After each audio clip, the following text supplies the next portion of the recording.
Single പാരന്റിങ്ങിനേക്കാൾ നല്ലത് രണ്ട് പേരൻസും present ആകുന്നതല്ലേ? അതിനകത്ത് സംശയമൊന്നുമില്ല. രണ്ട് പേരൻസും പ്രസന്റ് ആകുന്നത് തന്നെയാണ് കുട്ടിക്ക് ഏറ്റവും ഹെൽത്തി ആയിട്ടുള്ള ഒരു എൻവയൺമെൻറ്റ്. ഈ രണ്ട് പേരൻസും പ്രസന്റ് ആകുകയും അവിടെ ഒരു calm and peaceful environment provide ചെയ്യാൻ പറ്റിക്കഴിഞ്ഞാൽ കുട്ടിക്ക് ഏറ്റവും നല്ലത് അത് തന്നെയാണ്.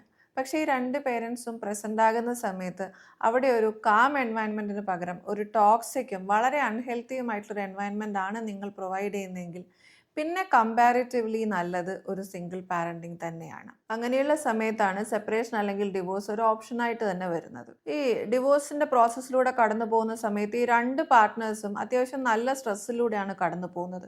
ശരിക്കും മെൻ്റൽ ഹെൽത്ത് സപ്പോർട്ട് എന്ന് പറയുന്നത് നിങ്ങൾ ഡിവോഴ്സിന് ശേഷം മാത്രം എടുക്കേണ്ട ഒരു സപ്പോർട്ടല്ല. നിങ്ങൾക്ക് ഡിവോഴ്സിൻ്റെ പ്രോസസ്സ് നടന്നുകൊണ്ടിരിക്കുന്ന സമയത്തും അതിനുശേഷം പാരൻറ്റിങ് എങ്ങനെ നടത്തണം, സിംഗിൾ പാരൻറ്റിങ്ങിൻ്റെ സമയത്ത് നിങ്ങൾ അനുഭവിക്കുന്ന സ്ട്രെസ്സും ഇതെല്ലാം നമുക്ക് മെൻ്റൽ ഹെൽത്തിലൂടെ അഡ്രസ്സ് ചെയ്യാൻ പറ്റുന്ന ഒന്ന് തന്നെയാണ്. സോ ഡിവോഴ്സിൻ്റെ പ്രോസസ്സിലൂടെ കടന്നു പോകുന്ന ഒരാൾക്കും മെൻ്റൽ ഹെൽത്തിൻ്റെ സപ്പോർട്ട് എടുക്കാൻ പറ്റുമെന്നുള്ളത് ഓർത്ത് വയ്ക്കുക.